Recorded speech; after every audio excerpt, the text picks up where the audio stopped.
Take a look at Almoravid here. So,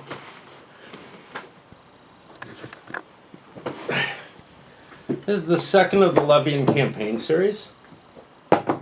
And first off, the series as a whole, it's an instant buy for me, because essentially as a concept, it's a grail idea for me, right?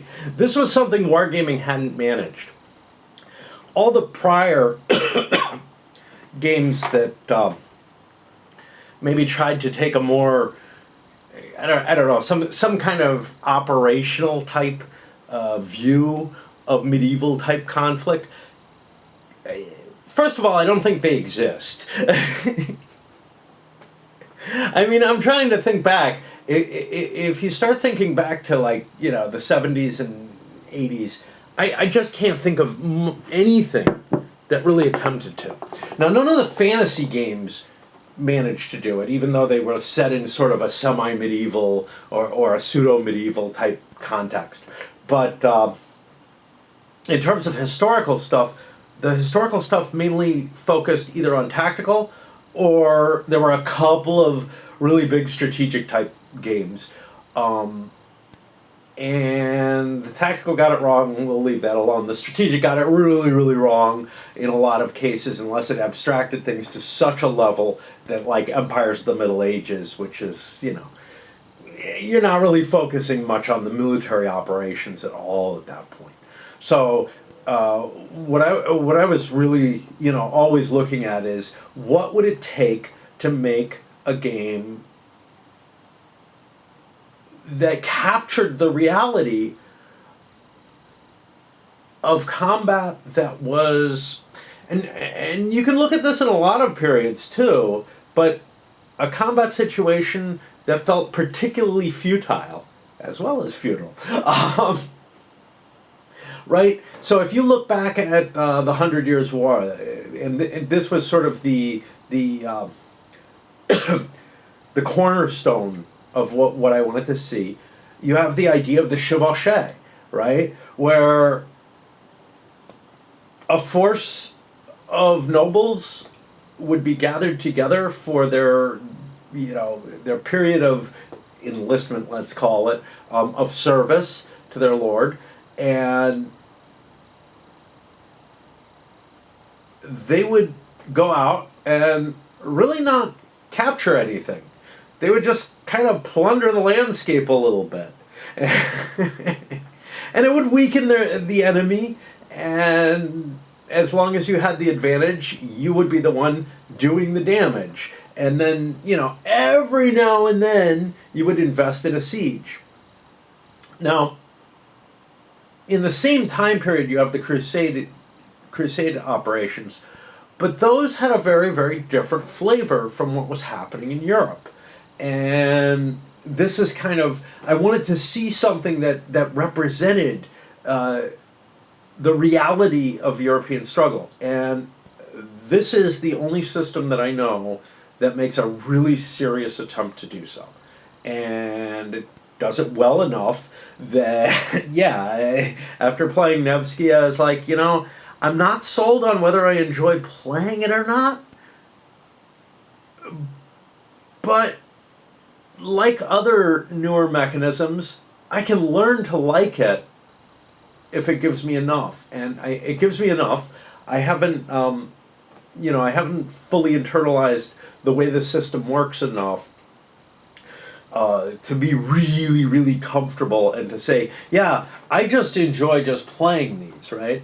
So like Coin, at least for the initial ones, another Volko innovation, I'm less interested in the subject matter, but I was able to internalize how the game kind of works mechanically a little bit better, a little bit quicker. This is a more complex concept, and as such, I had more struggle, and that's probably where my negative is on it, if anything, is that I have to struggle to learn the concepts behind this system a lot more than I would, you know, than I did for Coin or CDGs, And certainly, whatever struggle I made to kind of learn core concepts in your traditional hex and counter wargaming, and I remember that being a struggle. I remember that being a serious struggle.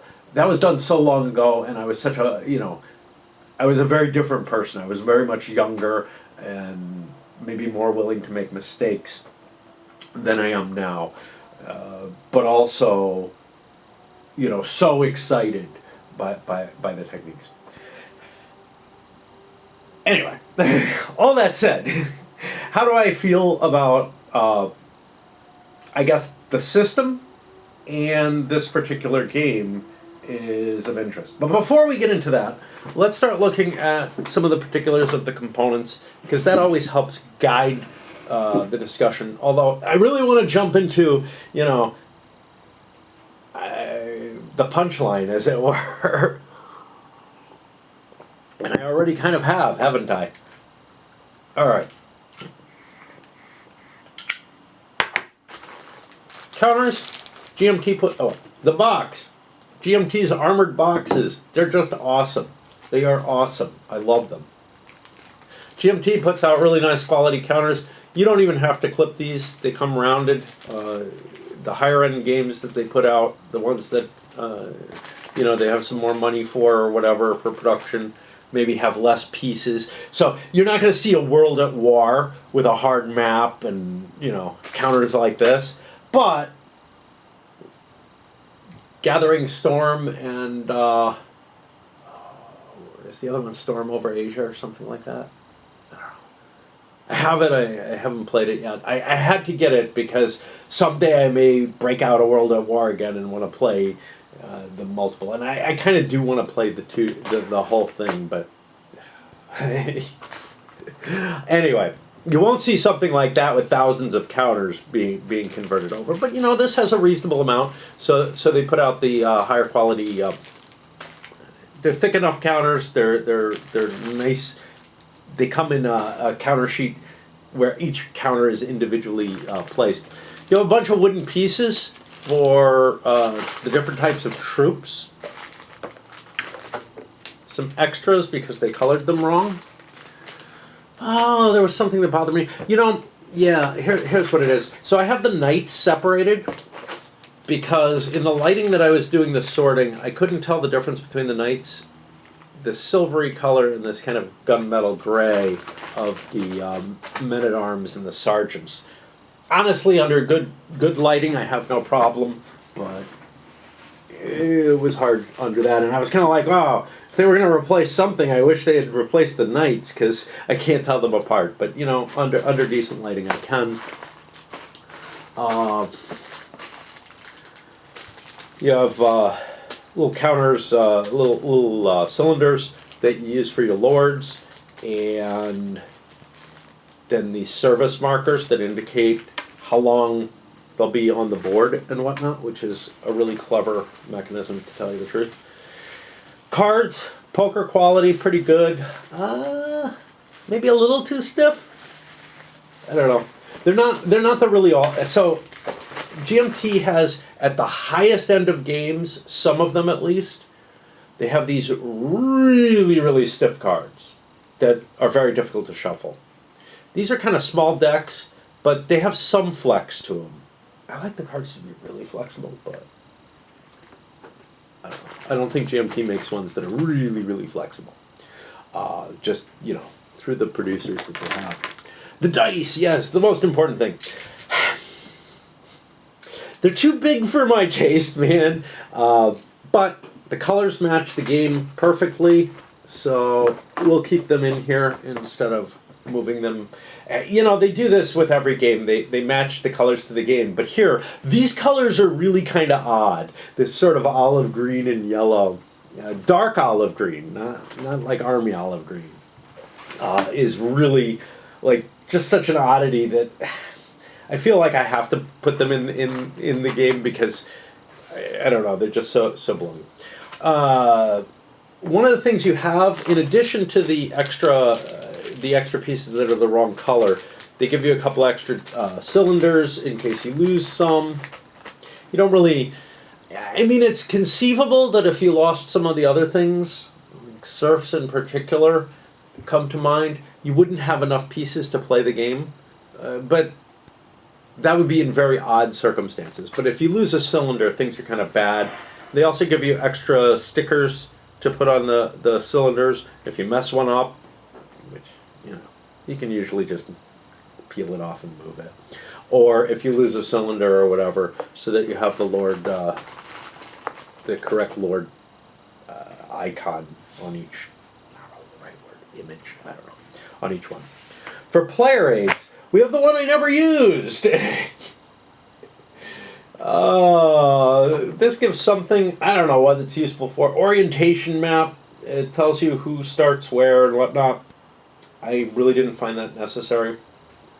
And then the Taifa politics and status adjustment. This is to just help you as a reminder for a fairly complicated and new rules device or system that's been added to the overall system to represent the peculiarities of Iberian politics in this era. Each player also has one of these foldouts, which is pretty damn useful, to tell you the truth. List of all the actions that you have available. Sequence of play, very detailed, contains everything you need. You might have to look something up here every now and then, but really well done. A little tight. I found it a little hard to work with because it's so tight, but in the end, after you go through a couple of turns, this is precisely how you want it. List of all the different types of troops and what their effects are. It can be a little complicated when you first look at it. It takes a little getting used to. Everything in this game, there's a lot of information coming at you in this game, and right off the bat it can be kind of overwhelming, and you might find the rules easier to deal with, but eventually these player aids will become very, very helpful, and it doesn't take too long. This is the one thing I didn't use. I stuck with the rules for this all along. I'm sure it's helpful. I look at it and I say, yeah, this would keep me from opening up the rules constantly whenever I had a battle. But battles are pretty rare, right? Pitched battles are really rare, and storming castles is probably supposed to be pretty rare. I did a little too much, I think. Second of the same. Each player has one of these. A little tapestry. Well, this looks like a Bayo tapestry, and something with a more Muslim view to it. With all the lords printed on there. There's no real reason that they'd be there, but, you know. I mean, I guess there could have been some kind of player aid information here instead, like a DM screen or something. But it feels like everything you really need is already presented on here, and this wouldn't all fit on this, right? What are these used for? You can play with an optional rules where you hide all your lords behind this, and you know it's not a full double blind, but your opponent doesn't know what you got exactly. They probably have a pretty good idea though. Doing my Joe Biden impression. Okay. The map. All right. This is the kind of game that deserves and gets a hardboard map. Nice. Looks pretty. It is composed of a couple of pieces, a couple of parts. The main part of the map is the actual land area itself, with some roads and paths. The paths are a little hard to see. The one thing that I have to say about this, I felt like movement might have been a little too constrained, in the sense that the fortified locations, and maybe there's some abstraction here because they can't show every castle that exists in Spain or anything like that. The fortified locations felt like they prevented you from being able to move freely as much as I kind of feel you should be able to, given those fortified locations as the only ones.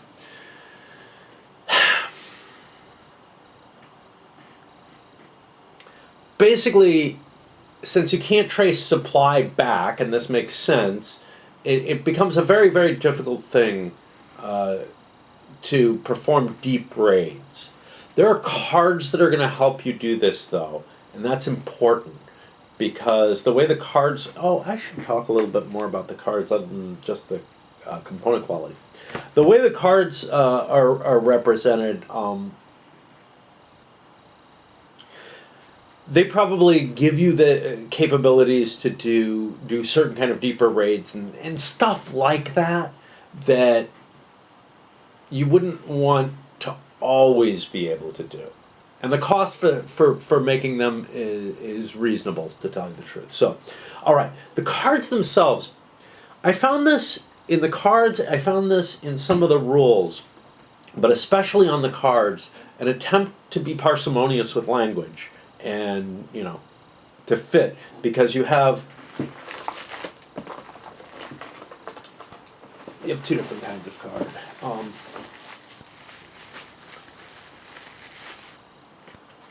You have these command cards that have a picture of the Lord who goes. They're fine. You don't shuffle these. You get to pick these entirely. The other cards are split into two pieces. See, this is the kind of Volko brilliance, right? You know, just like he uses the cards in the coin games, here he uses cards that give you two options, kind of like in a CDG where you have an option to use your operations or the event. Yeah, well, here you have an asset, which is a permanently, which is a persistent effect that you can either give to a lord or to your side in general. And up here you have sort of a random event card, which might be a hold card that you can have in your hand. But sometimes the words, the choice of wording feels a little odd to me, in the sense that my brain doesn't process it correctly immediately. Almost as though it's missing stuff that I want to make assumptions off of it. But when I look at them carefully, when I parse them precisely, they end up being exactly correct, right? It's just that sometimes there's a little helper word or something that's missing that makes it a little harder to immediately grasp what they're going to say. And I found this in the rule book as well. This may just be the designer's way of saying things, you know, way of writing rules is to really carefully trim it down as much as possible and no further, but it might leave you in a position where you say, I'm not sure, you know, that feels ambiguous. But then when you really do work at it, you know, it takes a couple extra clicks of your brain to get there. And I don't know if that's just, you know, I suspect that takes a lot of craftsmanship to get to that point. And I'm kind of like, a few extra words might not be so bad. Problem is, the cards don't have a lot of room on them for a few extra words. This game, I felt, and maybe Nevsky, I felt this the worst out of anything. So like the coin games tend to give a lot of information on the cards. In things like Wilderness War, he tended to give a lot of information on the cards. But here, there was really a real estate issue on those cards. They have a lot of information on them, and putting enough words in, it just, I don't know. Anyway. You have a background book, which gives you a little bit of play examples, but almost all of it is historical information. This is amazing, man. I mean, what is it? It's 65, 66, 67, 68 pages long. And just tremendous amounts of information. Information on each of the lords, on each of the different cards and capabilities in the game. Everything has some historical background in there. And part of this is because they can't put a historical blurb on the card. There's not enough room for it. And people tend to like those things. Unfortunately, I think by presenting it all in a book, it's not going to be accessible in the same way. So I think what a lot of people kind of enjoy is I have a handful of cards, and my opponent's thinking and doing stuff, and I'm kind of like, okay, I'll read some of the flavor text. Oh, that's interesting. Right? Here, it's all presented in here instead, and I think that's a less effective mechanism for getting people excited or interested about what the hell's going on, because it is kind of an effort. But of course, you could just lean back and start reading this while your opponent's taking his turn. Plus, there's a background history to the whole campaign and whatnot, and to all the different lords, all their histories, and really interesting stuff. What's particularly cool about this is, at least for me, but I think probably for the majority of us, this is not a period, in the English-speaking world at least, this is not a period that's heavily studied, right? First of all, the medieval era, if you're talking about like your high school or broad overview college class, you might look at a paragraph on this whole period, right, of all of Europe, right? You might be looking at a couple of pages at most. And then, sure, a lot of us are more into history than your average person who just takes an overview course at some point. But it's not an era of history, it's not an era and place that a whole hell of a lot of excitement is generally generated around.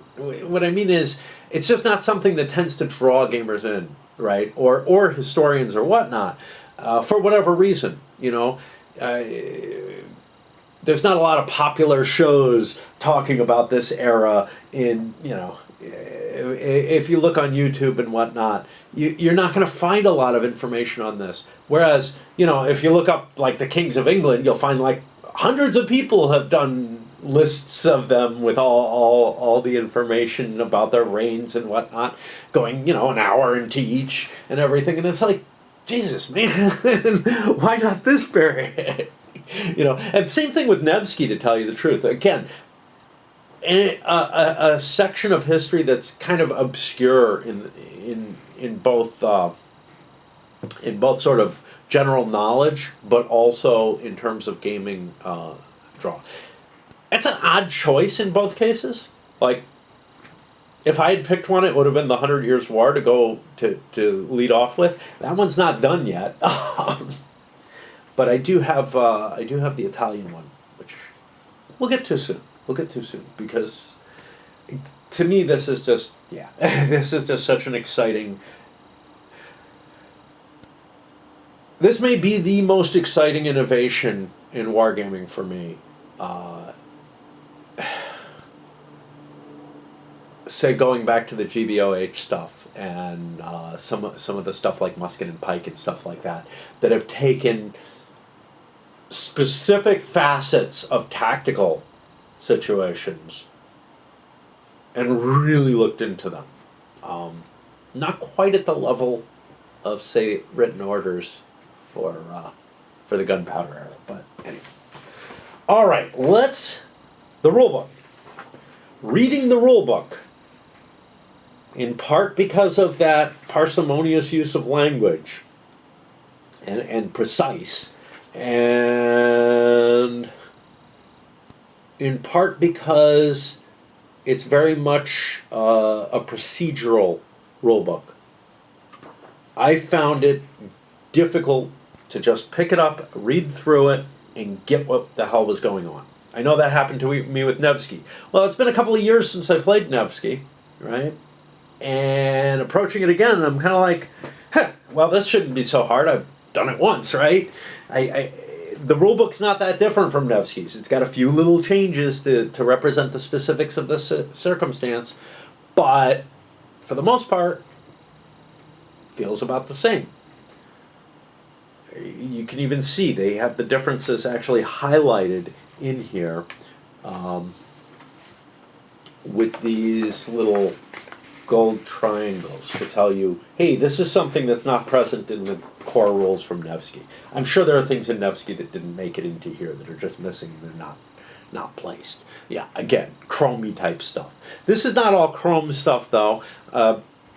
Some of it is what I would call kind of functional things.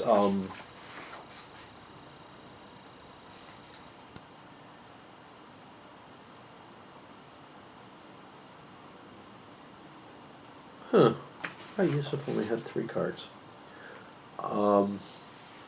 Like the winter sequence and stuff like that.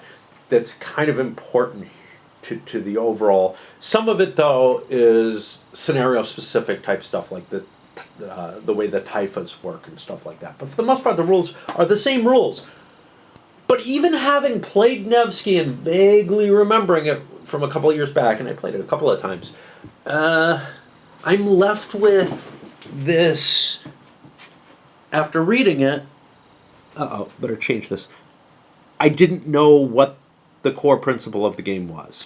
Now you can mark that up to me just being a little dense, or a lot dense. But, you know, I'm probably not going to be the only person who has this issue of not being able to really grasp the game. And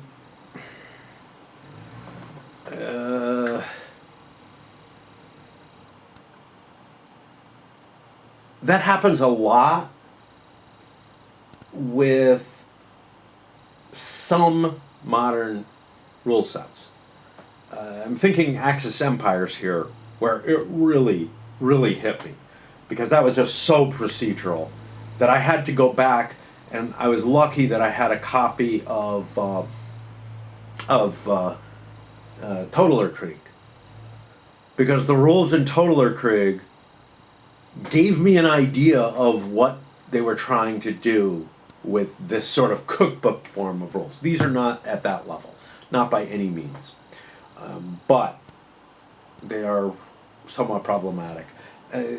But if you break open like a Euro or something like that, quite often they don't give you a lot to sort of glom onto and understand what the game is about. Instead, they give you kind of a just here's what you do, here's your list of options. Now with something like Coin, I didn't feel like that was such a problem, because I had a list of options, you know, in the player aid. Maybe I'm confused, because maybe the first time I played Andean Abyss, I had equal struggles, but I don't remember it being quite the same issue. Here, I didn't find this to be the problem, like the list of different actions I could take. It was something, I don't know, more amorphous. I couldn't point to it. It's not like something that's on the player aid that I need to refer to or whatever, that's just a list of menu options. It was more the actual operations of the game. Like, it doesn't give me a feel.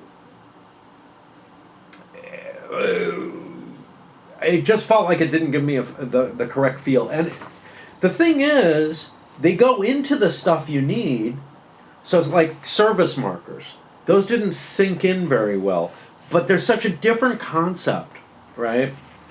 So they're spelled out in sort of the first sections of the rules. Section 1.5, where it's going over the components, that particular component. Speaking of numbers, this is a big problem with GMT games.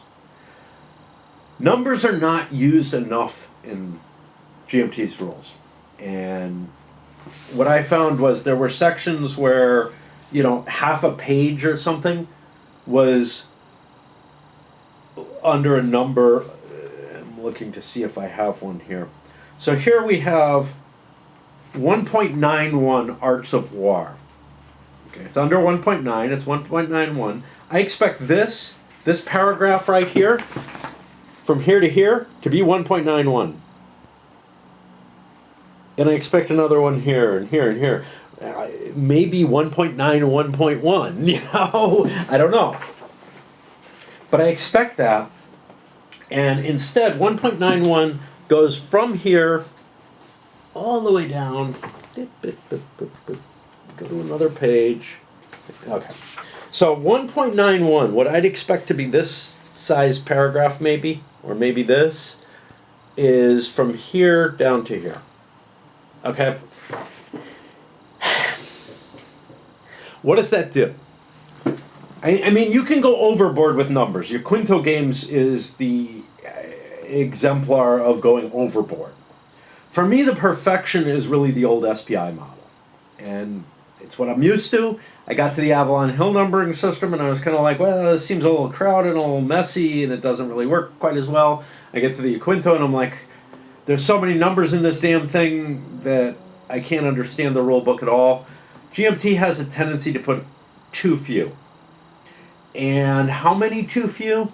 It's hard to tell. You know, I mean, that 1.91 might be fine in one case, although if there's lots of pictures and stuff in there breaking it up, that stops being a reasonable number.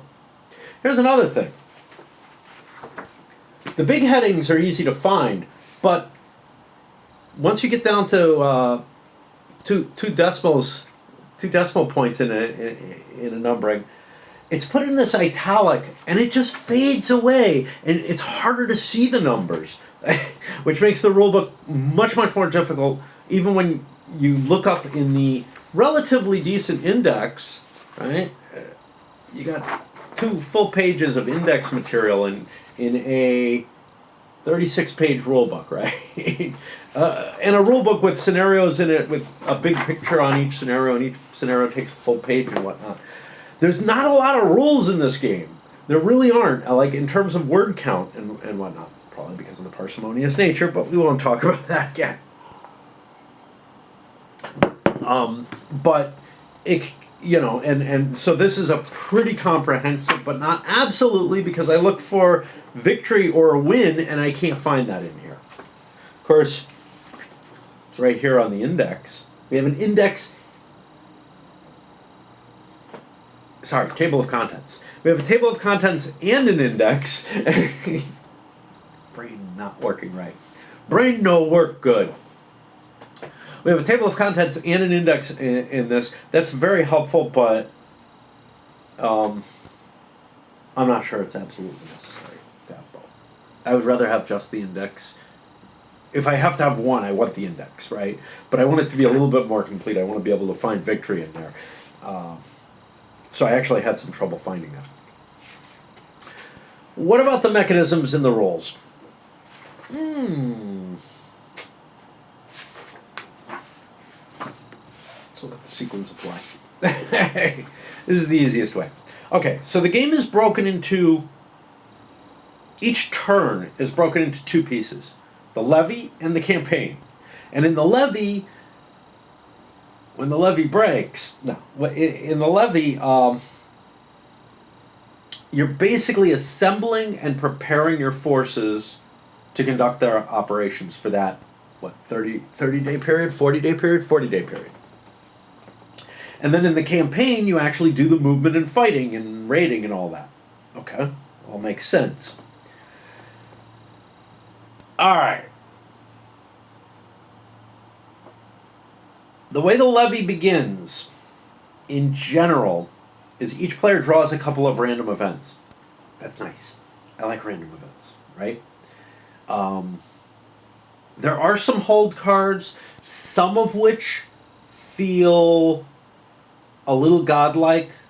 I feel a little bit like War of the Ring type stuff going on, where, except I have no wizards here, you know? Some of them feel a little bit along those lines. I'm less bothered, somehow, I don't know why, but I'm less bothered when I draw a card and it gives me a capacity that was just sort of at random that I get to choose to use. I'm less bothered by that than the CDG model, where I'm withholding playing an operation I could do so that I can create a storm. Okay? I'm still bothered by it. I still feel like I've got a wizard on my side, right? You can flood the rivers, whatever. Some of that could be put down to other things than wizardry and whatnot, though. But not a hell of a lot.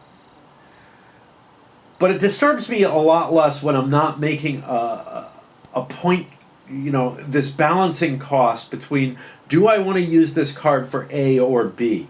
You have a little bit of that here because you're allowed to discard your hold cards because you want to put them back in the deck so that you can use the bottom half of the card as an asset.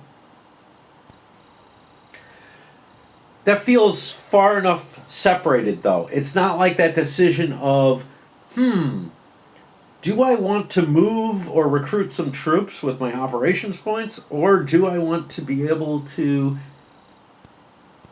create a storm and screw with the enemy's movement? However, there is still that base problem of I'm holding a card that lets me control the weather or something like that, which just disturbs me. Many of the event cards just trigger an event that just happens.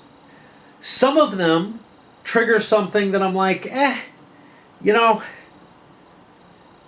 it's a capability that I feel like maybe the leader on the ground would have access to, and I'm okay with that. It still feels a little random to have it on a card and not assigned as an asset, but the two work a little differently. The hold cards are hidden from your opponent. They can have a surprise factor to them. The assets are out there. The opponent can look at them and say, oh, yeah, you have a good, this. You have this capability available to you, and I can take that into account. And that wouldn't be fair either. So there's kind of no good answer, right? It's almost like something like battle cards. Think of the cards for that came out in original We the People, and Hannibal had them, where you deal out a set of, and I hate them, but you deal out a set of capabilities that are just available to you just for that battle, and then you reshuffle and you get a new set of capabilities for each battle. It's a complicated and mechanically, and I don't like how it works, but I'm not like holding on to stuff and making these kind of decisions.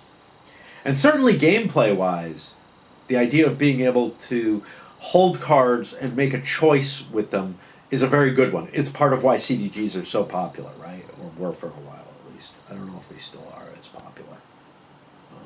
I know I've kind of soured on them a little bit. I still enjoy them, but I'm less likely to pick one up. Though I just bought one, so I don't know. Okay. So the first thing you do is you draw these events, and on the first turn it's a little different. They give you some capabilities, but then when you put a lord on the board, he's only available for a certain term of service, right? He owes so much time to his feudal master. If you're at that term of service or have surpassed it, bad things are going to happen. If you're at it, you disband, you go home, and you say, yep, job's done, man. If you're past it, you're done for good. You're like, horrible stuff, whatever. Now, through the course of the campaign, you're going to have a service marker over on the calendar, right? When you levy, it gets put a certain number of turns ahead to indicate how willing that lord is to commit to campaigning. And this isn't just their required term of service, which is probably like 60 days or something, if I recall correctly. It might be 45, I don't remember. But it also includes like their willingness to stretch that out because they might get loot. They might get, other advantages from fighting. They might be granted territory, right, for a successful campaign. So each lord is given a different service rating to indicate sort of their willingness to stretch that out a little bit. If you go beyond that and you disband, then you're gone for the campaign. You won't be here for the rest of the game.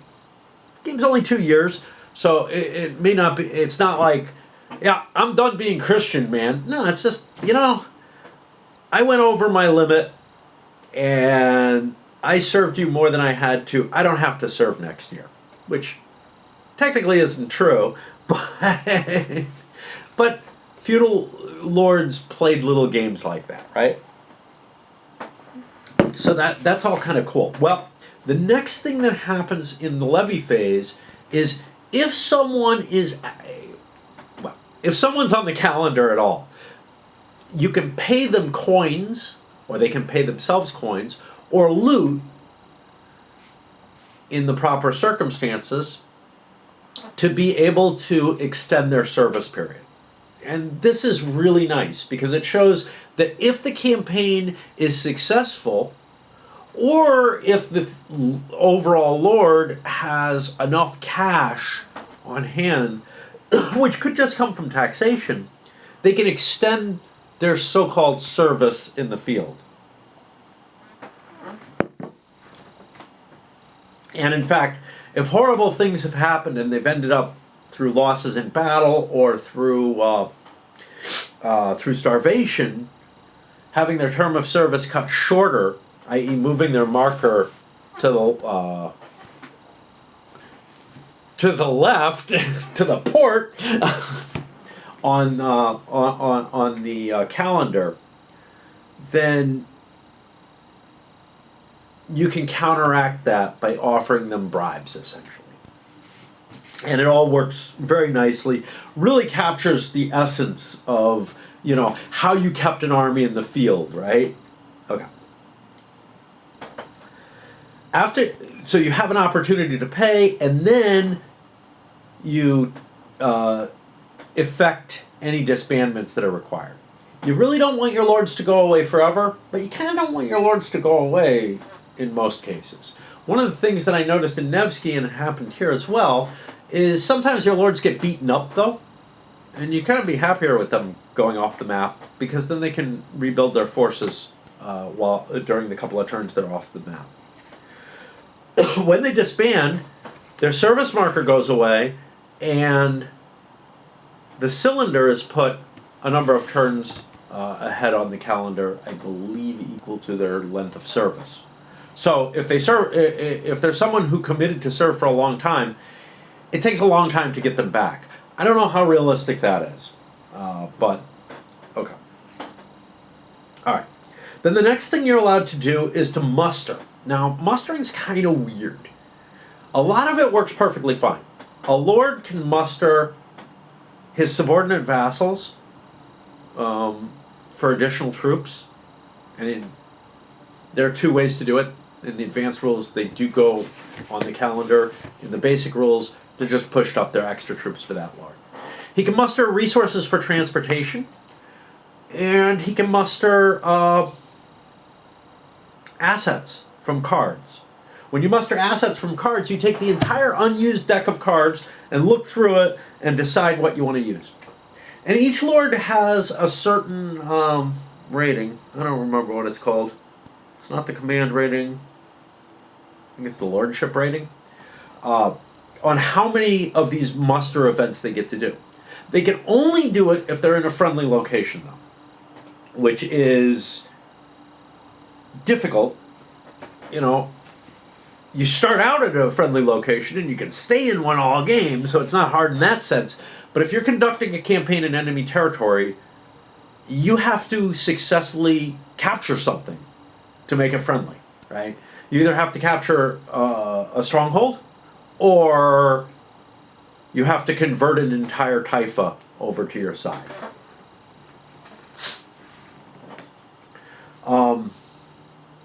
There's one other thing that you can do with your muster points, though. You can have another lord roll to enter into the campaign. This feels a little weird. I don't know enough about the Muslims about the Taifa lords to be able to tell. When they're rolling, it feels like they're kind of having diplomacy with each other. They're each independent lords. Okay, that's all fine. When the King of Leon calls on one of his vassals to enter, it should be close to automatic. But if the King of Aragon is calling one of the King of Leon's vassals to enter, the way the mechanism works is exactly the same as if the King of Leon calls him in. Same thing between the King of Leon and the King of Aragon. They can call each other. Each lord has a number, and they roll a die, and if they get that number or better, which direction do we go in, or less, they muster, which means they get their basic allotment of forces. They do not get a chance to levy additional forces at that point. Screwed that up in the first turn.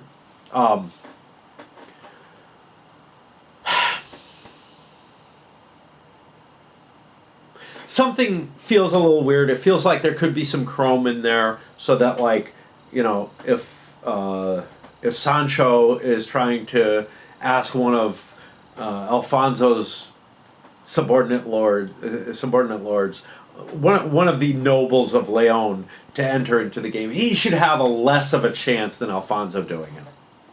But whatever. It just feels a little weird to me, that's all. Anyway. So you can spend your points on that in addition to the other things that are mustering capabilities, resources, whatever, additional troops to your own card. After both players do that, you hit the call to arms phase. And for this is basically pure chrome. It sits around El Cid coming into the game, and he can serve on either side, and you have capacities to move him around, etc., to kind of change the loyalty or to bring him on the board. Crusaders under Eudes, and then the Almoravid intervention itself under Yusuf and Seer.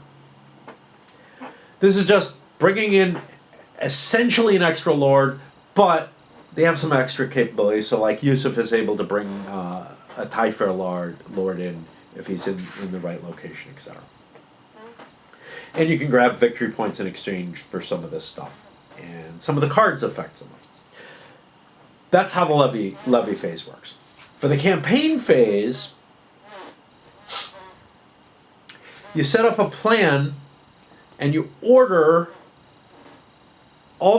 you order a certain amount of lord cards based on the particular turn that you're doing. So this is like 7 days for spring and autumn, and it's 8 days during the 8 cards during the summer.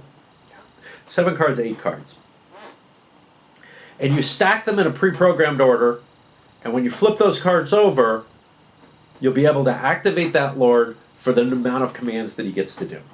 And those commands are the entire sequence of all these different things. And look at the intro if you want to understand how they all work.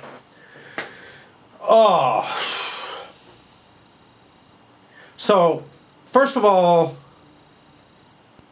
this distorts time. And if you know me, you know I don't like distorting time. But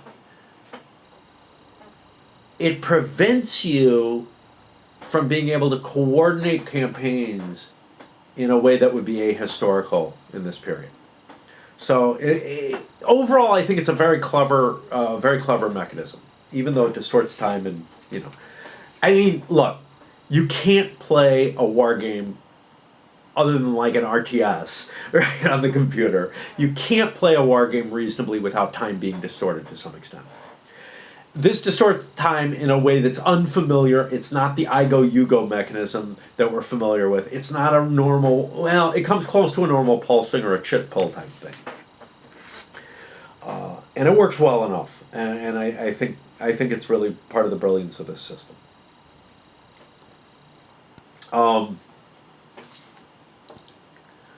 Some of the operations that you take are going to require that you feed your troops. And this is a big... one of the things about the planning, I hate pre-planning. It is not in terms of like as a game mechanism or whatever, in terms of I'm bad at it, I don't like doing it, when I have to plot out my entire turn ahead of time and program a stack like that, that is a major tax on me mentally.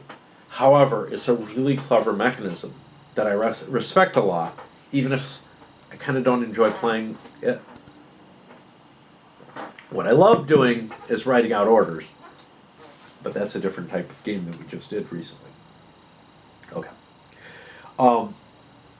Some of the actions that you're going to take are going to require that your troops be fed. And this is really the huge burden on your pre-planning. You have to have, back in the muster stage, gathered enough transport resources for your lord to operate in the way that you want him to.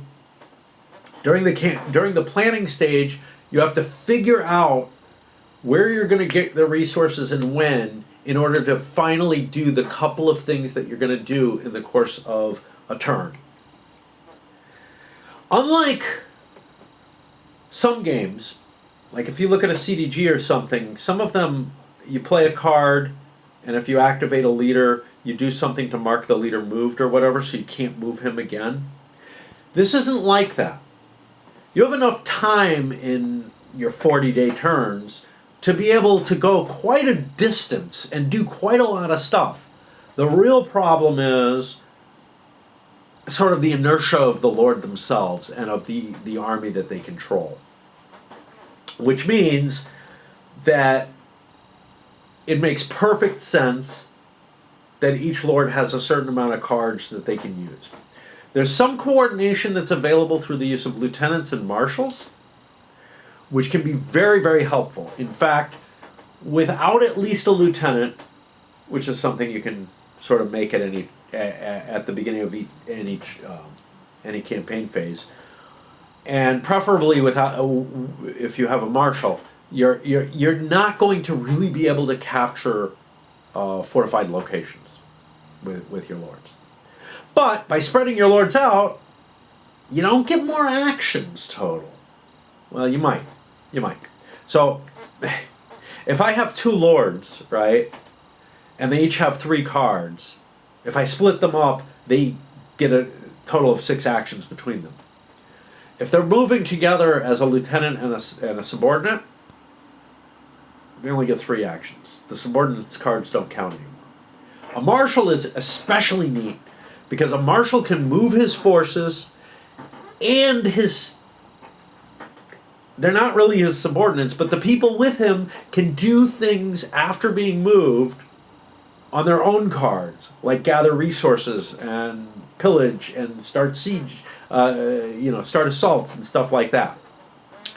They can't do anything that requires movement, though, except by breaking off and leaving the main force. So there's a lot of this pre-planning takes a lot of brain work when you're doing it, because you have to calculate out: do I have the food at the right time? How many points do I have with each leader, because you have a certain number of command points with each leader, etc. And who do I want to launch the assault that I'm going to make on the town or whatever?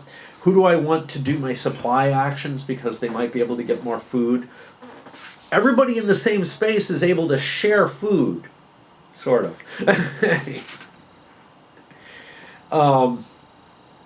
Anyway, each player flips over a card in turn, alternating, and activates one of their lords in this manner.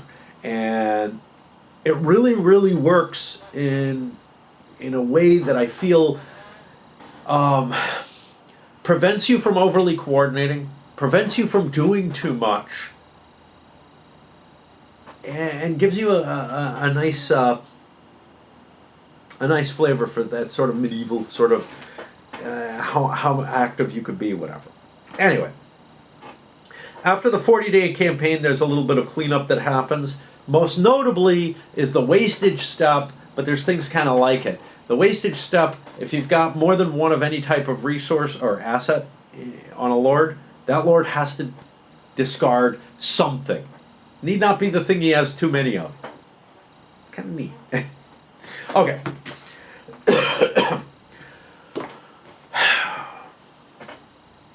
So, I found a couple of issues with the game.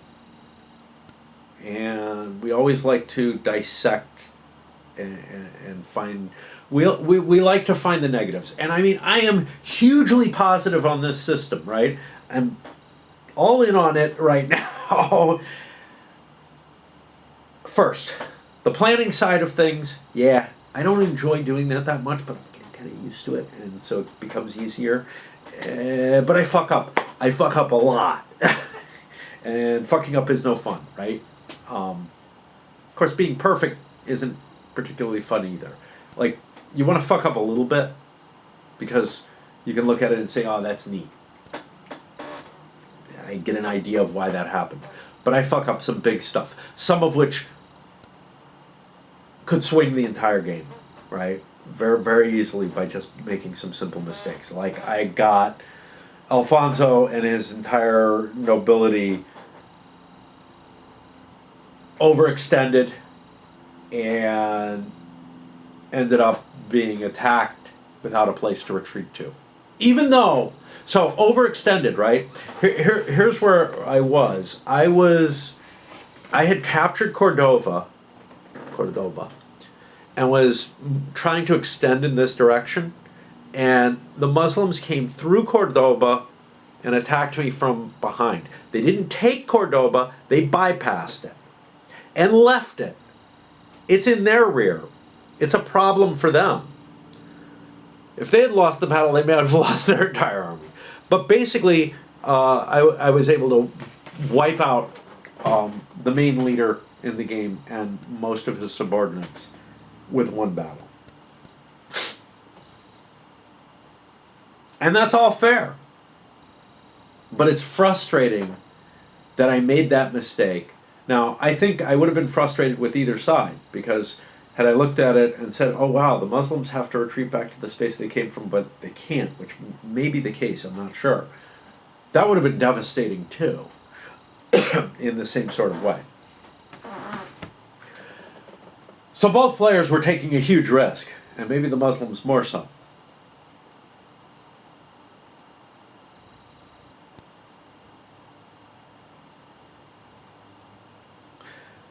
There were a couple of little things that really, really bugged me in the actual historical, operation of the game. First one, there's a whole slew of errata to the game, 2/3 of which appears to have been designed to fix a play balance issue of some sort. That's what they claim. I can't give you any guarantees about the play balance, right? It felt fine to me. What's not clear is whether this was a play balance issue because one player would win the game more often, or if it was a play balance issue because one player was getting too good a historical jump. And it could be both, right? If it's one player could win the game, was winning the game too many times, I feel like it was the wrong fix. There are other ways you could have fixed that, and if what you're doing is breaking the historical accuracy to try to even the game up, that just seems wrong. I can't believe that's the case. What I think is the case is that the latter was seen, that one player was getting that the Christians were getting too big a jump early in the game by the rules as written. Unfortunately, some of the things that they take away in those play balance issues, just looking at it, I'm like, well, it looks almost impossible for them to meet their historical objectives, or they would have to get very lucky to meet their historical endpoint, early game moves, without these assets. So it may be that with better play than I can do, the Christians can consistently do very well. I don't know, but I'm willing to stand by, I'm happy with the results that I got early on. They were overall positive for the Christians, more positive than historically, but they were really, really unlikely to be that positive, right? Chances were much better that I would have gotten the historical outcome, and it was still possible I couldn't get, that I would fail at the historical outcome, right? Just through the luck of the way sieges and whatnot work. So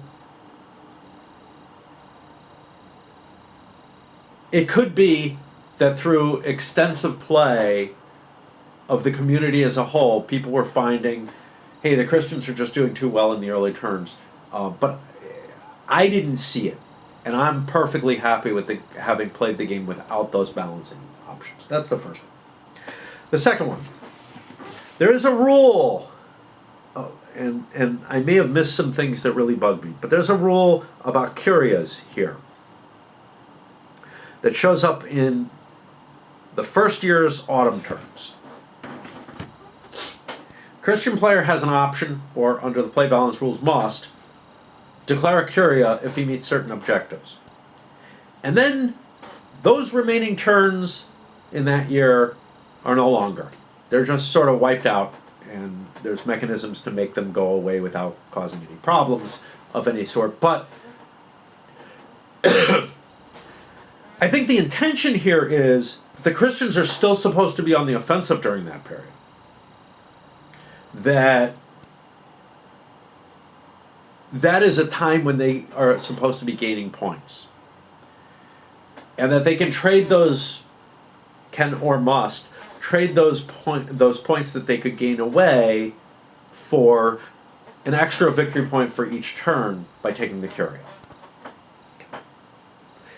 And that the Muslims are willing to make a peace, a temporary truce during that time. That feels a little weird to me. Like, I find it very hard to believe that they would stop entirely with their pillaging and whatnot just because the Christians are holding a parliament. But, okay. I find it hard to believe that declaring a curia in Leon would affect Aragon. But okay. And that's where the problem really lies. In the game that I played, the Muslims had gained the initiative and were making progress, and had actually sieged Cordoba, I believe, at the time when the Christians declared a curia. And basically the Christians declaring, we're going off to Parliament, forced the Muslims not to abandon their siege, but to not be able to pursue it during the autumn.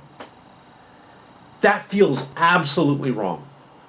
Absolutely wrong. Now, the same thing would happen to the Christians if they were sieging there as well. So, but I can buy that they're not taking more actions. I have a real problem that the Muslims, having turned the tide early, would be affected by this, and that they would agree to some kind of truce or ceasefire.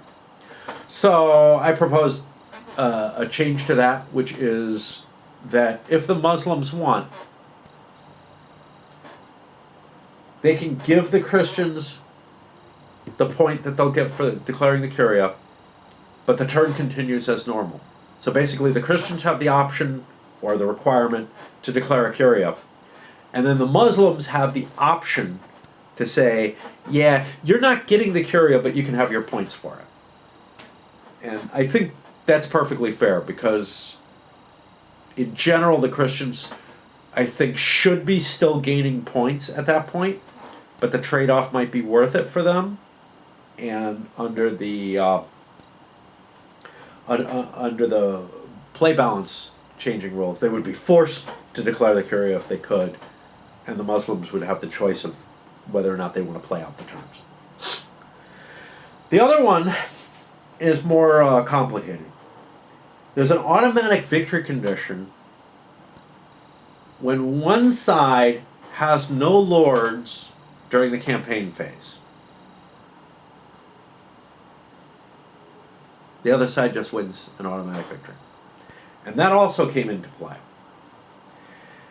That doesn't feel reasonable to me under certain conditions. And I feel like those victory conditions should be changed to essentially what the rules would force on you if you lost all your lords.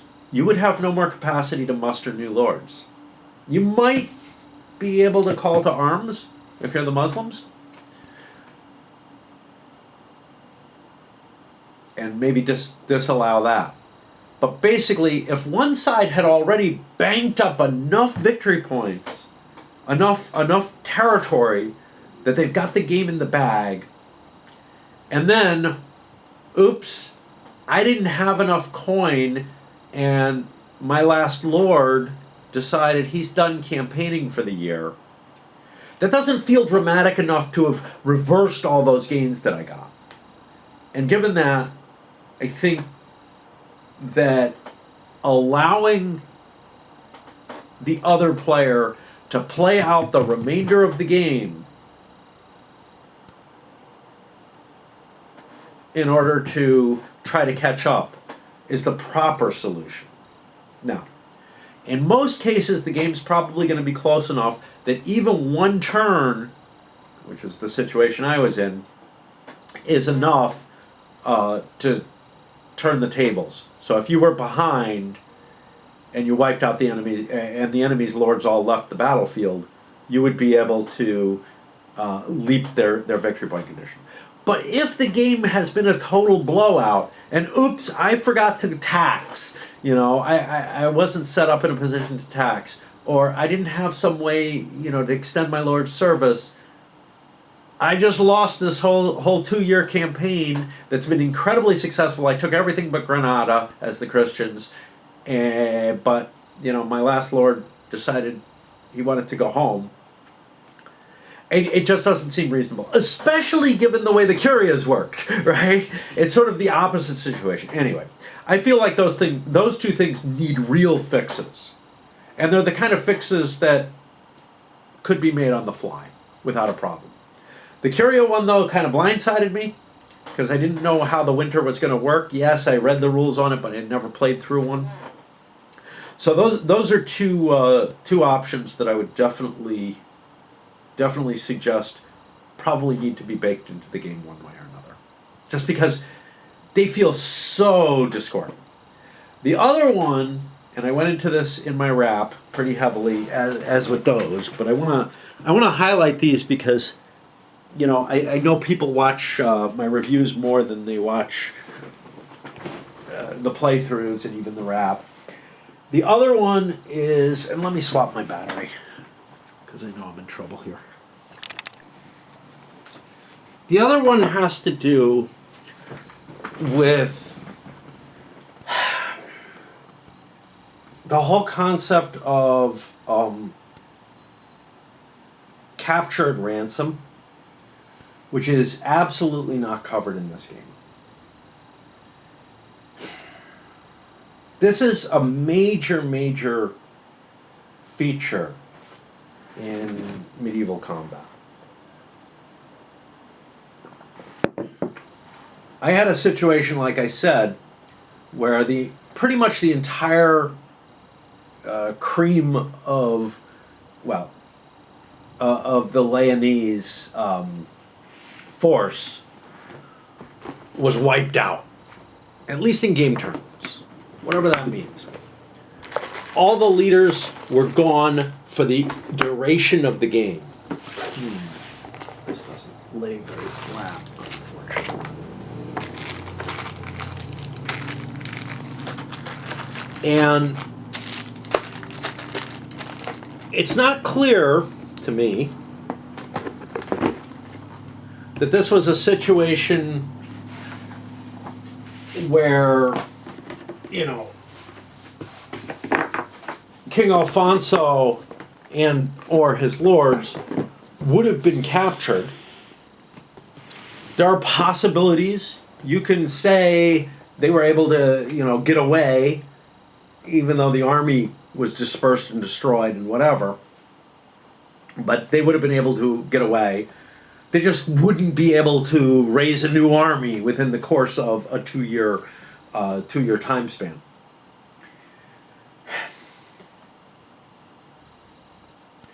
But there would have been a possibility from that battle that Alfonso was captured. And there's nothing in the game that gives you that, right? Long after the fact, you can look back and say, the Muslims ended up winning the game. I guess maybe they captured Alfonso at that point. You could say that.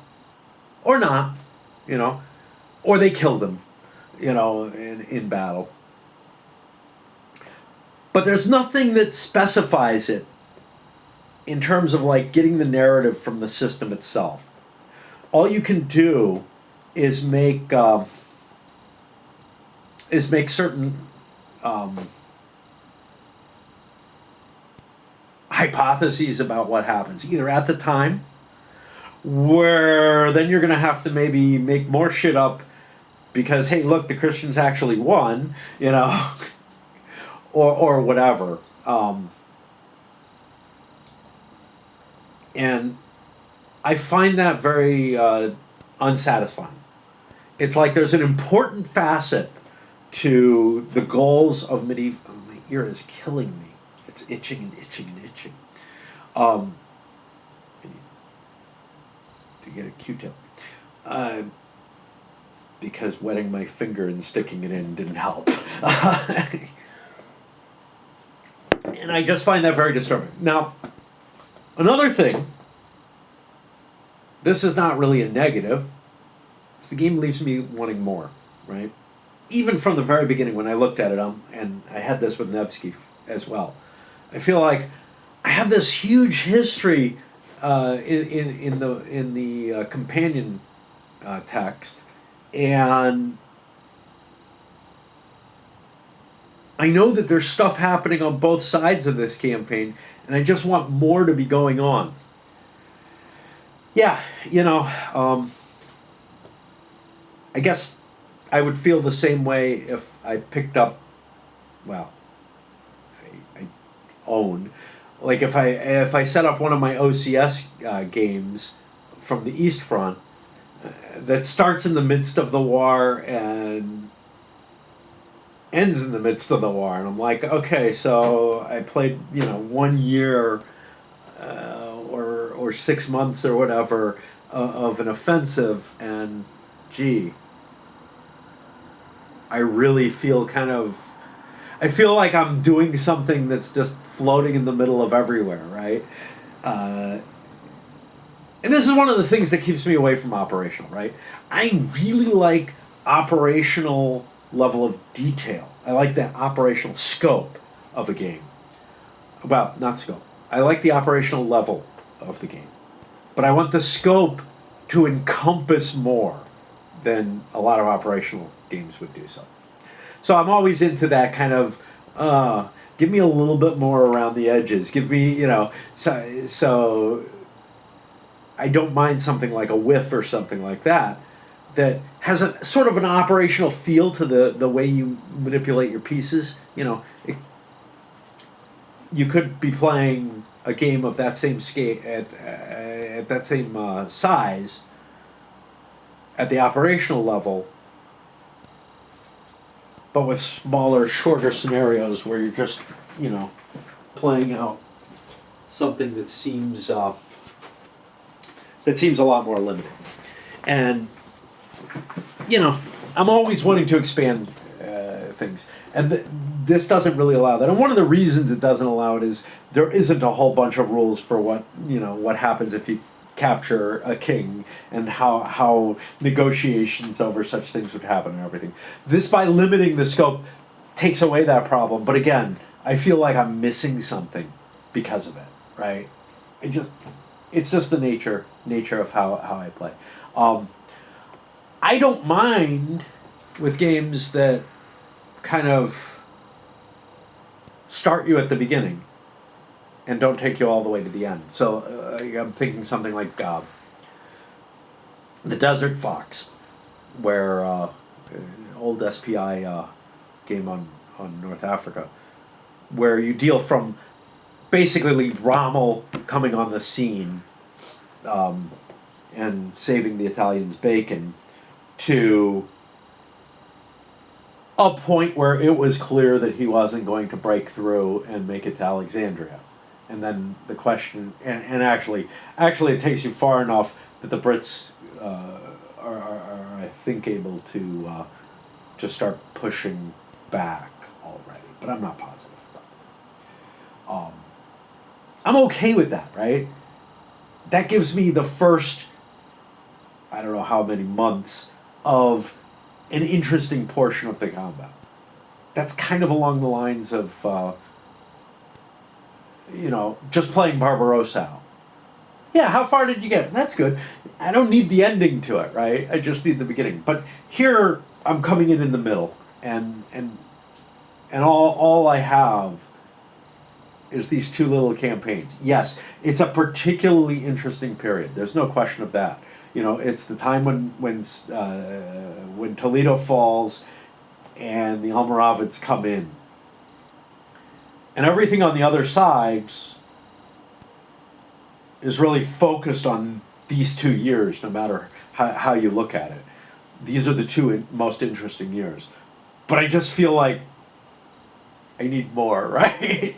So that's what I feel kind of like something's been left off, but I think that's very, very much just a matter of personal taste. Okay, we'll send this up, and again,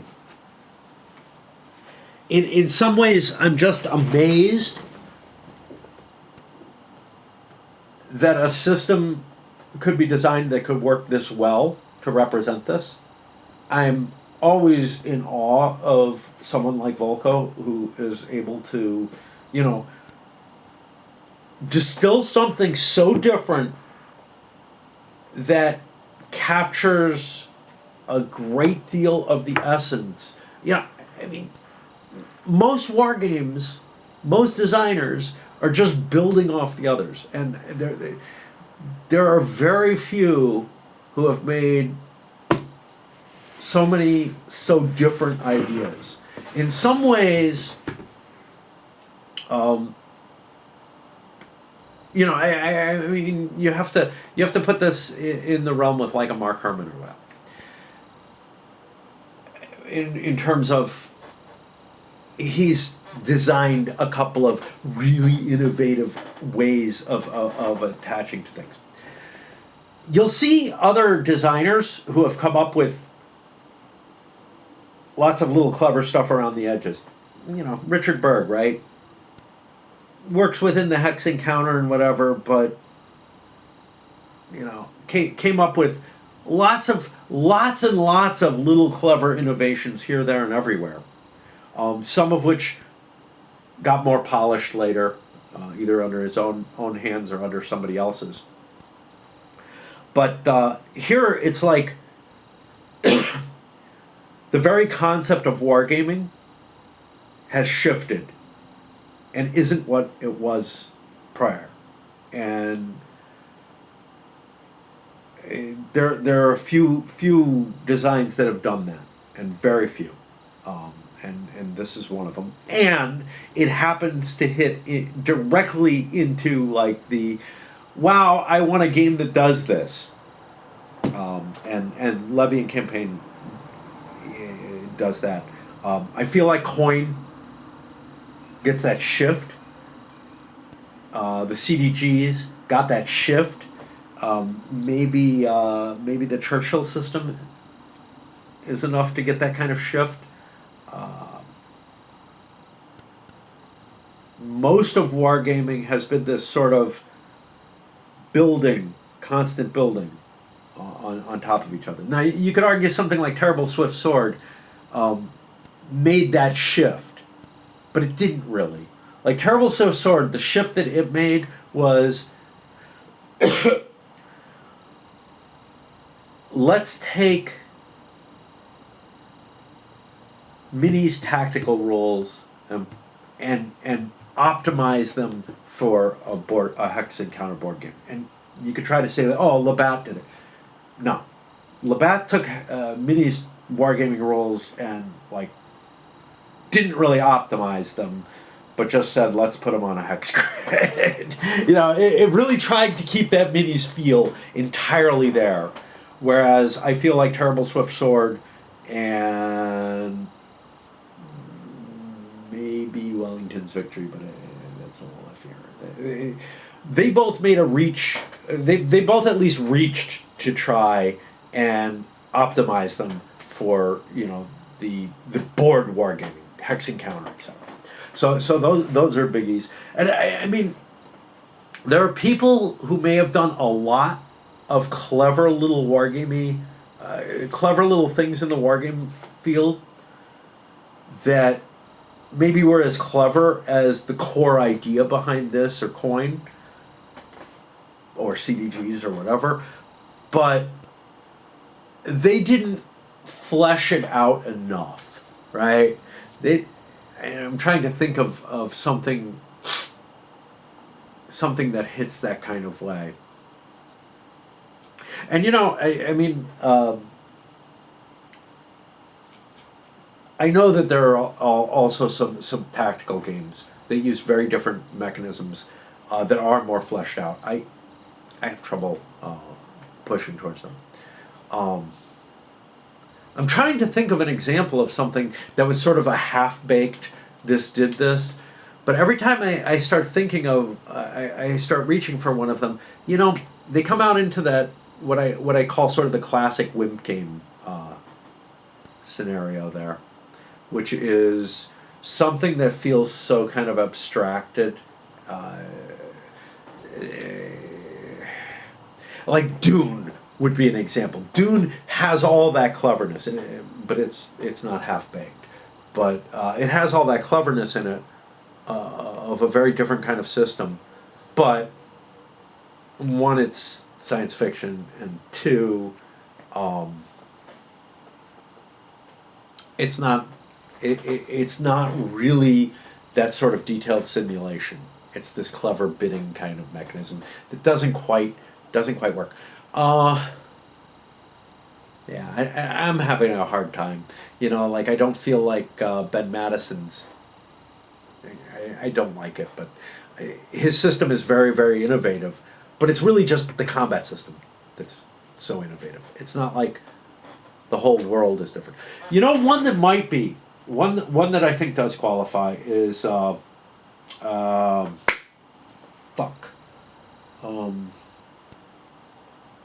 It's an AWE game that I have, and I can't remember it. I covered it. Not Le Foy and Le Glaive. It covers the 18th century and all the conflicts there. But the cleverness that it has is through time distortion. When you hit into a war period, the game expands and blows up the level of detail. And then you fade back and you handle your administrative stuff for a sort of random amount of time in between wars. So the wars kind of just break out. Like there's this main containing framework of a game that contains the wars within it, but it's got this really clever little mechanism in it. And I mean, obviously, things like Europa Universalis, which expand, they contain a war game in them, but this huge thing. But I feel like those are all incremental build-ups. They may make huge jumps, but they're still incremental buildings. So I don't know. Anyway, I like this one. If you want the too long didn't listen.